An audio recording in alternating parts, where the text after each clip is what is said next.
Hello, good morning friends.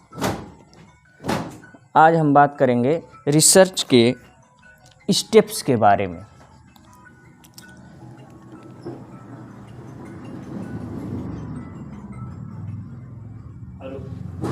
Research के step, कितना steps जाना ही जाना है।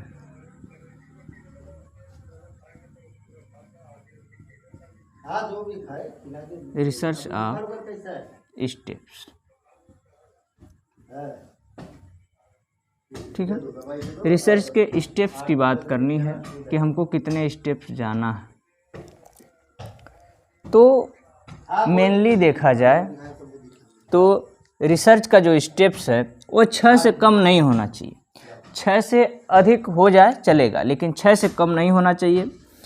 तो उसके लिए 6 स्टेप के लिए आपको एक चीज़ याद रखना है,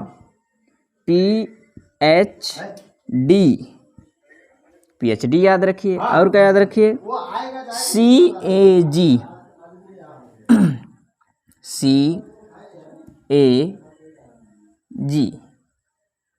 ठीक है। PhD याद रखिए, CAG याद रखिए। P से क्या है? P का मतलब होता है प्रॉब्लम्स। P का मतलब होता है प्रॉब्लम्स। H का मतलब होता है हाइपोथेसिस। H का मतलब हाइपोथेसिस।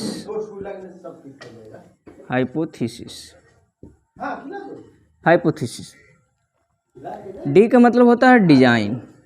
D का मतलब होता है डिजाइन। D का मतलब होता है डिजाइन। C का मतलब होता है कलेक्शन। C का मतलब क्या याद रखेंगे आप? कलेक्शन याद रखेंगे, कलेक्शन।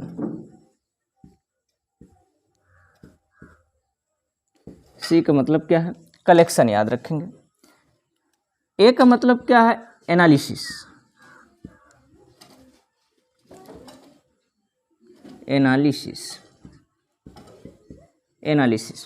G का मतलब होता है जनरलाइजेशन।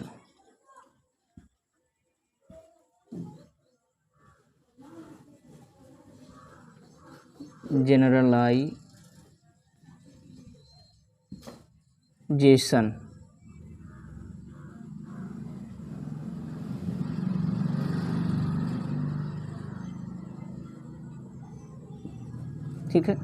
G का मतलब जनरलाइजेशन। तो इतनी सारी चीज़ें आपको याद रखनी है। P का मतलब प्रॉब्लम्स, H का मतलब हाइपोथेसिस, D का मतलब डिजाइन, C का मतलब कलेक्शन, A का मतलब एनालिसिस, G का मतलब होता है जनरलाइजेशन। प्रॉब्लम्स के से क्या संबंधित है? प्रॉब्लम से हम कहेंगे selection of a problem. Selection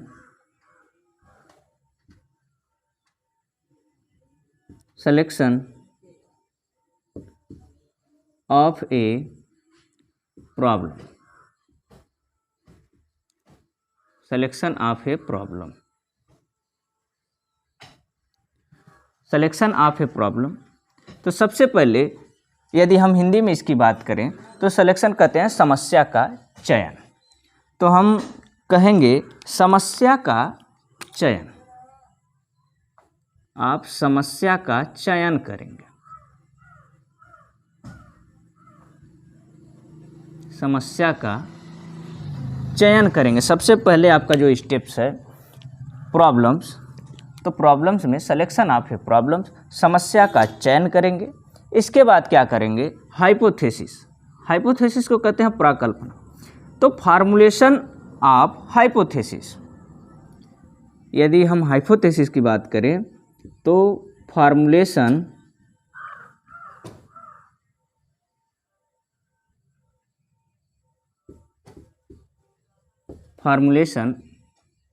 of hypothesis.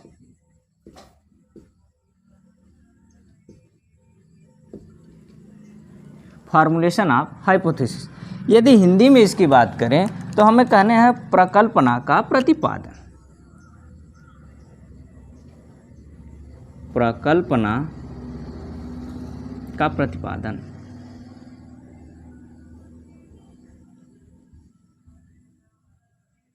प्रकल्पना का प्रतिपादन। अगला हमारा डिजाइन है, designs of research.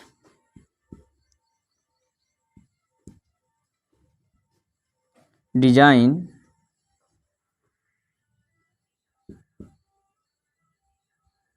Of research.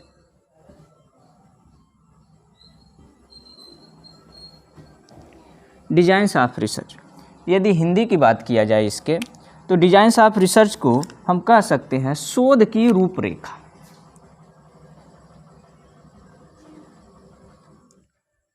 शोध की रूपरेखा। शोध की रूपरेखा। शोध की रूपरेखा कैसी है, ठीक है। तो इसमें हम क्या करते हैं, उसके रूपरेखा तैयार करते हैं, किस प्रकार का हमारा शोध होगा। अगला क्या है, अगला आपका स्टेप्स जो है कलेक्शन।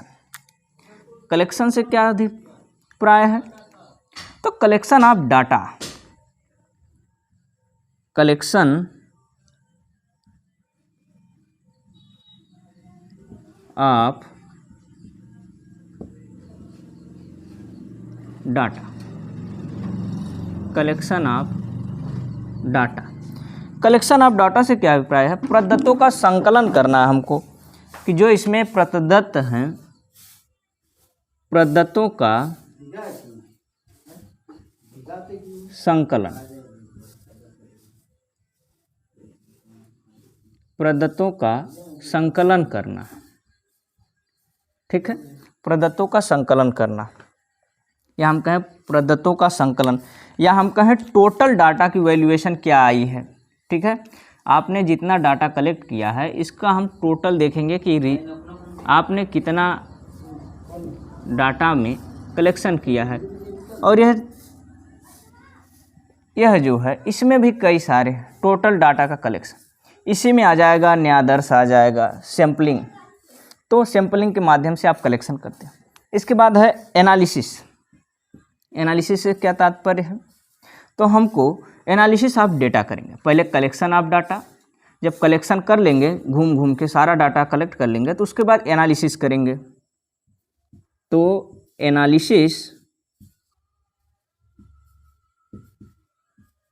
Of data.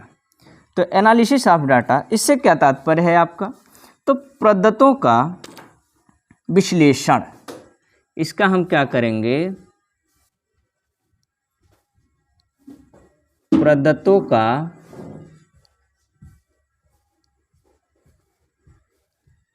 विश्लेषण। प्रदत्तों का विश्लेषण करेंगे इसमें। इसके बाद क्या करेंगे, जनरलाइजेशन। जनरलाइजेशन से क्या मतलब है आपका, कि जो कंक्लूजन क्या निकल के आ रहा है, तो इसको हम कहेंगे formulation of generalisation. Formulation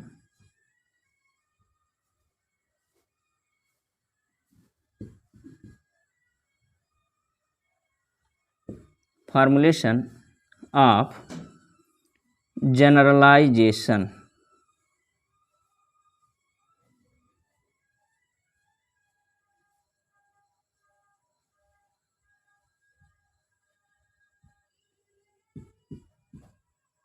formulation of generalisation. Formulation of generalisation.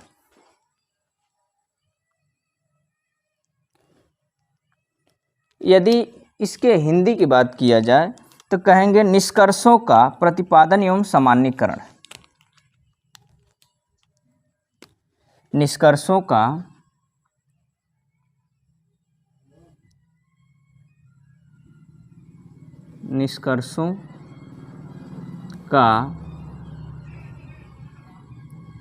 प्रतिपादन एवं सामान्यीकरण।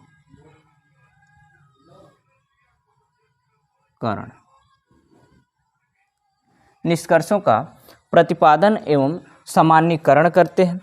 यह आपके स्टेप्स रहे। कितने स्टेप्स हुए? 1 2 3 4 5 और 6। 6 से कम होगा ही नहीं, 6 स्टेप से कम नहीं हो सकता। तो जो आपका रिसर्च ऑफ स्टेप्स है यह 6 से कम नहीं हो सकता। 6 से अधिक हो सकते हैं लेकिन 6 से कम नहीं हो सकते, क्योंकि इसके अलावा रिसर्च है हो ही नहीं सकता। तो इन 6 के अलावा और हो सकते हैं, हम क्या कहेंगे 6 स्टेप से आगे बढ़ सकते हैं। 6 स्टेप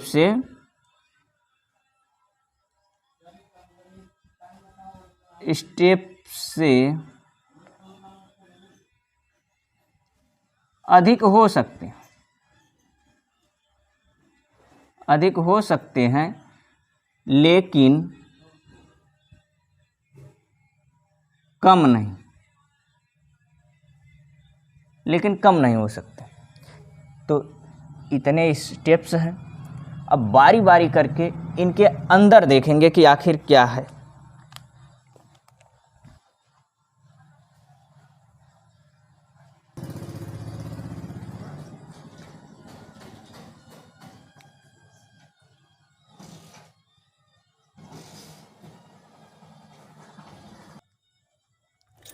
चलिए बारी बारी से देख लेते हैं। सबसे पहले है समस्या का चयन, प्रॉब्लम्स देखेंगे। तो सबसे पहले क्या मिलता है आपको? टॉपिक्स मिलता है, टॉपिक मिलता है। टॉपिक को टॉपिक ना करके हम क्या कहते हैं? समस्या कहते हैं। टॉपिक को टॉपिक ना करके हम क्या कहते हैं? समस्या। तो सबसे पहले समस्या का लिखा है चयन करना, लेकिन चयन करने से पहले भी कुछ है। हमको टॉपिक मिल जाता है और टॉपिक के अंदर सबसे पहले हम समस्या का चयन करते हैं। तो चयन करने से पहले पहचान होनी जरूरी है। पहचान, सबसे पहले समस्या की पहचान करते हैं, ठीक है। सबसे पहले हम समस्या की पहचान करते हैं। इसके बाद तो पहचान से क्या तात्पर्य है? हमको पहचान करना होता है कि आखिर समस्या किस स्थान पर है। जैसे हमने कह दिया कि आपको भारत के 28 राज्य हैं, 28 राज्यों में रिसर्च करना है। तो आप सबसे पहले कहेंगे कि पहले देखें, मान लीजिए आपके सामने ऑप्शन रख दिया गया, बिहार है, उत्तर प्रदेश है,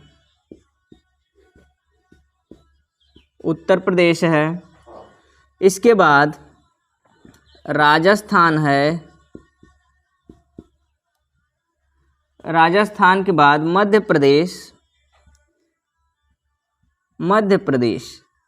ये हमने आपके सामने ऑप्शन रख दिया कि ये 4 ऑप्शन है, इसमें से आपको रिसर्च करना है।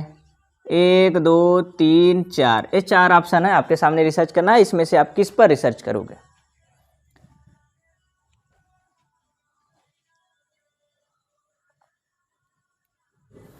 तो आप किस पर रिसर्च करोगे? चलिए देखें, यदि इनमें से कहा कि हमको उत्तर प्रदेश में समस्या लग रही है, हम इस पर रिसर्च करना चाहते हैं, तो आपने उत्तर प्रदेश को चुन लिया। समस्या की पहचान हो गई। पहचान कहाँ की हो गई? उत्तर प्रदेश में आपको रिसर्च करना है। तो उत्तर प्रदेश में जब रिसर्च करना है, उत्तर प्रदेश पर रिसर्च करना है, तो सबसे पहले हमें पहचान हो गई। पहचान होने के बाद अब इसके बाद चयन हो गया, ठीक। इसके बाद चयन हो गया। जैसे ही पहचान की, पहचान करते ही क्या हो गया? चयन हो गया। तो दूसरा स्टेप चयन का है। चलिए, तो उत्तर प्रदेश हमने ले लिया है। आज हमने उत्तर प्रदेश ले लिया है, उत्तर प्रदेश पर चयन करेंगे। आपने यूपी ले लिया, यूपी पर रिसर्च करना है। तो सबसे पहले पहचान की समस्या कहाँ है? उत्तर प्रदेश में मिल गई और हमने उसकी पहचान कर ली। इसके बाद सेकेंड नंबर का जो स्टेप है वो चयन का है। तो हमने चयन क्या कर लिया? यूपी चयनित हो गया। चयन के बाद क्या करेंगे, जब हम चयन कर लेंगे तो परिभाषा करेंगे। तीसरे नंबर पे परिभाषा तो करना ही पड़ेगा। जब समस्या का चयन कर लिया उसके बाद क्या करेंगे, परिभाषित करेंगे। परिभाषित कैसे करना है, तो परिभाषित करने से पहले हमको एक चीज़ पता होना चाहिए कि उसका क्षेत्रफल कहाँ से कहाँ तक है, कौन उत्तर में है, नॉर्थ में है, कौन साउथ में है, कौन ईस्ट में है, कौन वेस्ट में है, कौन कौन से ज़िले हैं। तो हम कहेंगे उत्तर प्रदेश, उत्तर में सहारनपुर से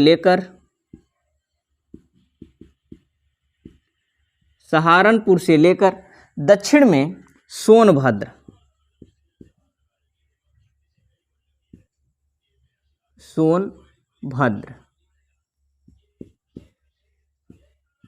दक्षिण में सोनभद्र तक फैला है, तथा पूरब में बलिया से लेकर बागपत, पश्चिम में बागपत तक फैला है।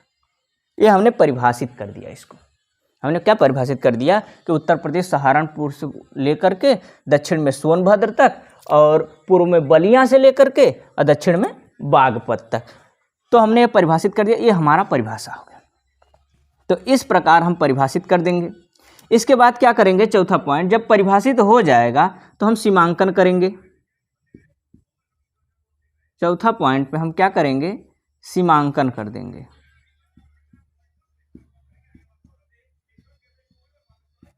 सीमांकन, चौथा पॉइंट हम क्या करेंगे, सीमांकन करें। वीडियो को 2-3 बार देखना है, स्टेप याद कर लेना, रट लेना है पूरा, सीमांकन कर लेना है। ठीक है, चौथे पॉइंट पे क्या करना है, सीमांकन। सीमांकन किस आधार पे, अक्षांश और देशांतर के आधार पे, कि यह इस कोना से लेकर के इस कोना तक इतने डिग्री, इस कोना से लेकर के इतने डिग्री, उत्तरी अक्षांश से लेकर के देशांतर तक हमें जाना है। तो अक्षांश और देशांतर दोनों को याद रखना है, तो उसमें सीमांकन हो जाता है। अक्षांश और देशांतर के आधार पे सीमांकन कर लेंगे। और क्या करेंगे,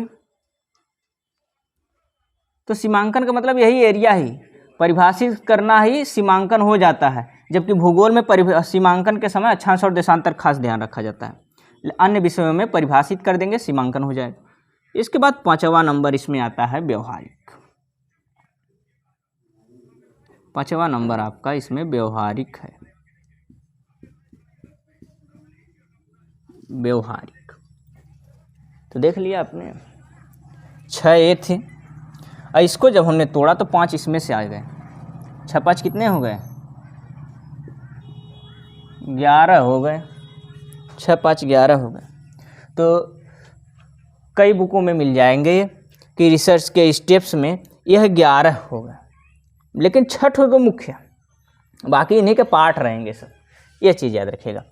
तो पहचान करेंगे समस्या, इसके बाद चयन करेंगे, फिर परिभाषित करेंगे, फिर उसका सीमांकन करेंगे और फिर व्यवहारिक। व्यवहारिक का मतलब क्या है, आप वहाँ जा कर के देखेंगे कि व्यवहारिक है कि नहीं, किस प्रकार के लोग वर्तमान ज़िंदगी जी रहे हैं, किस प्रकार की समस्या एक्चुअली है, तो उसी को हम व्यवहारिक कहेंगे। पूरा जा करके देखेंगे वास्तविकता है कि नहीं, तो उसे कहते हैं व्यवहारिक।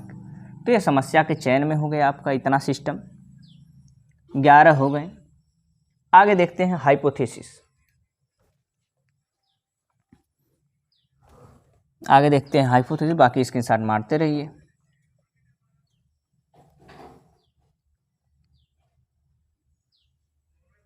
हमने समस्या का चयन कर लिया, अब आगे हमारा है हाइपोथेसिस। आपको टॉपिक मिल गया बालक एवं बालिकाओं की उपलब्धि का अध्ययन। आपको टॉपिक मिल गया बालक एवं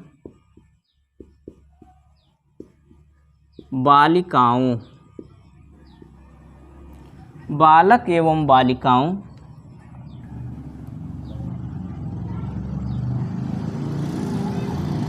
की उपलब्धि का अध्ययन।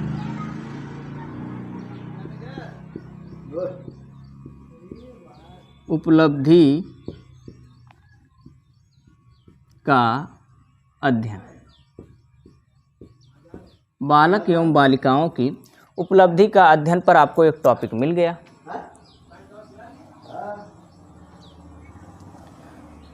ठीक है, उपलब्धि का अध्ययन मिल गया। अब क्या करेंगे, सबसे पहले आप क्या करेंगे इसमें, तो सबसे पहले प्रॉब्लम्स देख ही लिए, इसके बाद हाइपोथेसिस परिकल्पना करेंगे। परिकल्पना किस आधार पर करेंगे, तो परिकल्पना जो आपकी होगी वह RRL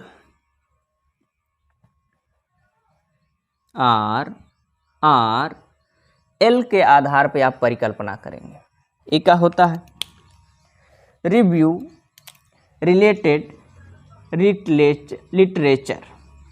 ठीक है, इस R का मतलब क्या है, रिव्यू, इसका मतलब है रिलेटेड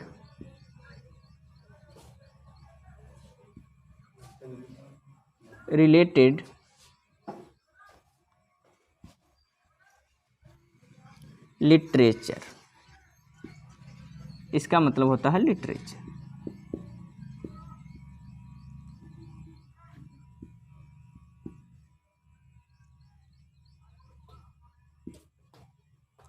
ठीक, रिव्यू रिलेटेड लिटरेचर, तो रिव्यू रिलेटेड लिटरेचर करेंगे आप। क्यों करेंगे, इसको हिंदी में क्या कहेंगे, संबंधित साहित्य समीक्षा।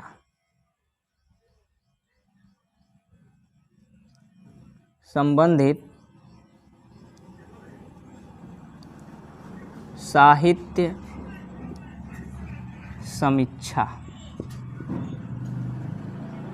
ठीक है, तो संबंधित साहित्य समीक्षा आप क्या करेंगे, इनसे रिलेटेड बुकों को पढ़ेंगे।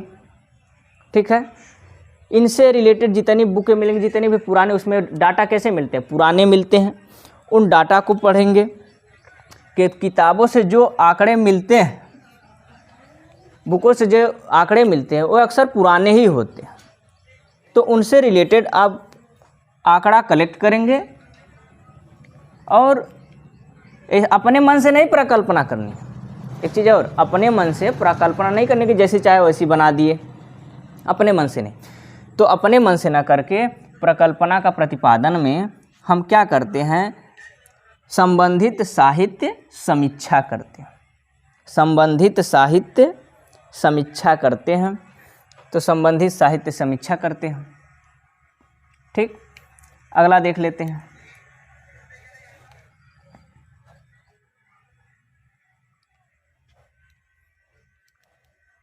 पुराने ही आंकड़े मिलते हैं।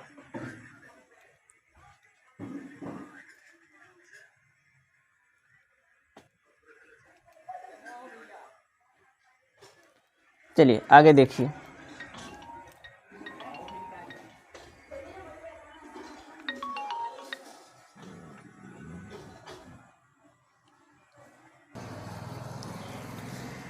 तो आपने जो डाटा लिया हाइपोथेसिस में, RRL कर लिए हम लोग, RRL कर लिए, संबंधित साहित्य समीक्षा जब कर लिए तो हमको एक डाटा मिल गया। मान लीजिए 2018 में हमको 2018 में डाटा मिला कि बालकों की उपलब्धि जो है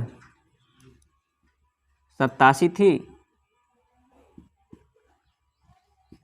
और गर्ल्स की उपलब्धि 88 थी, सेम पोजीशन। ठीक, उसके बाद क्या हुआ कि 2019 में यह 88 हुए लेकिन यह 89 हो गई।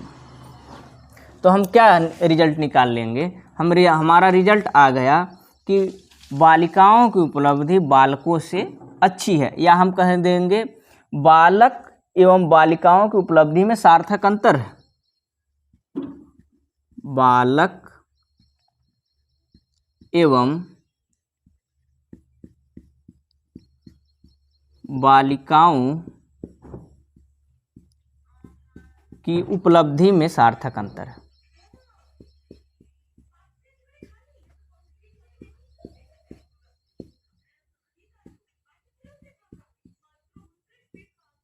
सार्थक अंतर, तो ये हमको अंतर दिख गया ना, कि मतलब देखो दोनों के में गैपिंग है, बालिकाओं की उपलब्धि बालकों से अच्छी है, या हम कहेंगे बालक एवं बालिकाओं की उपलब्धि में सार्थक अंतर है, ये हम कह सकते हैं। तो हाइपोथेसिस के आधार पर कह सकते हैं। ये चीज़ समझ में आ गई होगी। आगे देखते हैं डिजाइन।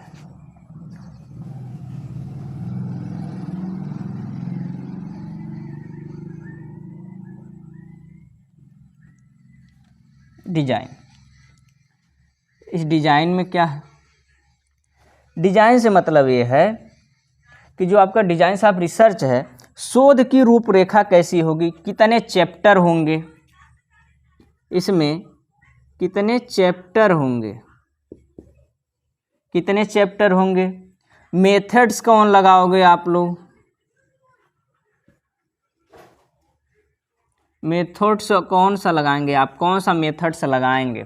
तो डिजाइन में कौन सा मेथड्स लगाएंगे, कितने भाग में बांटेंगे, कितने चैप्टर रहेंगे, ठीक है। तो ये सब डिजाइन में काम किया जाता है, शोध की रूपरेखा में काम किया जाता है कि हम इतने चैप्टर में बांटे, इतने मेथड्स में बांटे हैं, इस तरह से हमारा ये डिजाइन है। इसके सब पार्ट नहीं होते, ठीक है, इसको याद रखिएगा। इस डिजाइन के सब पार्ट नहीं होते। जैसे इनके 3 पार्ट होंगे, ठीक है। ये जो हाइपोथेसिस है ये 3 प्रकार की होती है। एक नल हाइपोथेसिस होती है, ठीक है, और इस तरह से होती है, आगे बताएंगे। तो डिजाइन के सब पार्ट नहीं होते, डिजाइन के सब पार्ट नहीं है, डिजाइन के सब पार्ट नहीं है, बाकी सबके पार्ट मिल सकते हैं। डिजाइन के सब पार्ट होते ही नहीं, इसके पार्ट हैं, इसके पार्ट हैं, जो कि डिजाइन के पार्ट्स नहीं हैं। आगे देखते हैं कलेक्शन ऑफ डेटा।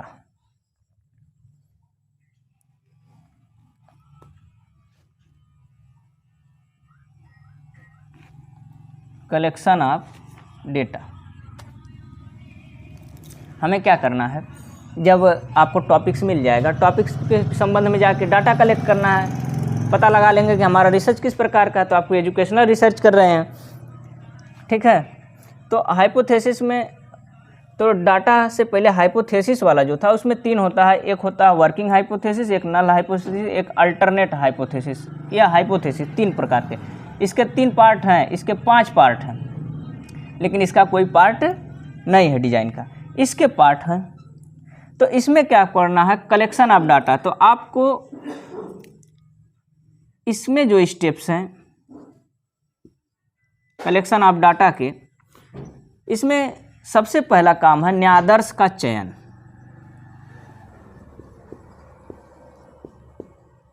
न्यायादर्श का चयन करेंगे आप लोग, न्यायादर्श का चयन, इसको हम कहते हैं सैंपलिंग। सैंपलिंग करेंगे, ठीक, सैंपलिंग करेंगे, न्यायादर्श का चयन करेंगे, उसमें कौन से आपने चयन किया। इसके बाद उपकरणों का चयन करेंगे। इसके बाद दूसरा नंबर पे,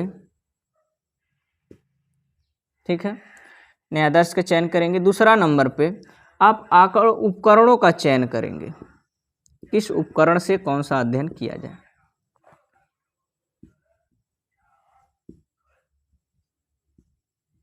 उपकरणों का चयन करेंगे। फिर तीसरा नंबर पे आप आंकड़ों का संकलन करेंगे।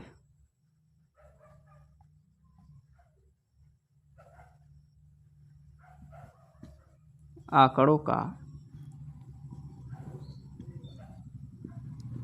संकलन, तो देखिए संकलन तो बाद में आया ना, प्रदत्तों का संकलन करना है कलेक्शन ऑफ डाटा में। तो सबसे पहले न्यायादर्श का चयन करेंगे, सैंपल लेंगे, सैंपलिंग। जैसे हमने कह दिया कि एक भगोना है, उसमें आप चावल पका रहे हैं, हौदी हो गया जी। चलो ये देखो, इसमें कोई चावल पका रहा है,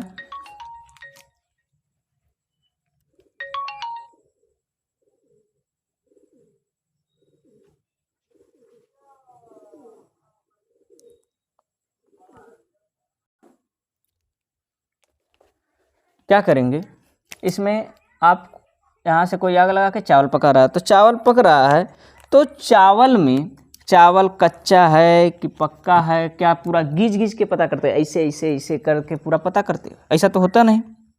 आप क्या करते हो, उसमें से 4 दाना निकाले, उसको दबा के अब बता देंगे कि चावल कच्चा है या पक्का है, और उसी 4 दाने के आधार पे पूरा चावल हम पका लेते हैं, कच्चा करते हैं या पक्का करेंगे।